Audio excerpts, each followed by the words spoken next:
Agriculteurs et écologistes ne sont pas irréconciliables. C'est le message porté par la secrétaire nationale des Verts en déplacement en Côte d'Or pour évoquer les difficultés du secteur bio. Marine Tondelier s'est rendue dans 2 exploitations, dont une à Villebichot, près de Nuits-Saint-Georges. Gaël Simon, Romain Liboz. C'est une visite dans un contexte social brûlant.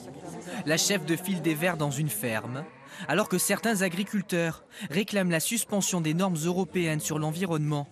Mais pour Marine Tondelier, il ne faut pas opposer agriculture et écologie. Je ne pense pas que le mouvement actuel soit un mouvement de colère contre les écologistes. Quand le gouvernement dit « Ah bah regardez, les écolos, c'est de leur faute », c'est typiquement un comportement de quelqu'un qui se dédouane, qui n'assume pas. Je trouve ça extrêmement grave de la part d'un Premier ministre, parce que ça me fait penser à, vous savez, la stratégie du bouc émissaire.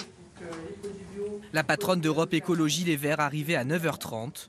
Une visite dans une ferme convertie au bio depuis 2011. Vous ne nuisez pas à l'environnement, c'est que vous rendez des services environnementaux. Et ça, c'est pas du tout pris en compte par la manière dont vous êtes rémunéré. Sur place, d'autres figures écologistes, dont l'ancienne ministre et 2 fois candidate à la présidentielle, Dominique Voynet, venue de Franche-Comté. Elle non plus n'oppose pas colère agricole et défense de l'environnement. On voit sur les ronds-points et sur les barrages des gens qui effectivement sont très attachés au modèle traditionnel de l'agriculture, mais on voit aussi des gens qui se posent des questions, qui cherchent à changer. Et le fait que les politiques publiques n'accompagnent pas les efforts de ceux qui veulent changer, n'accompagnent pas la structuration des marchés du bio ou de la qualité est problématique. À la tête de cette ferme, 3 agriculteurs. C'est le parti écologiste qui leur a proposé cette visite.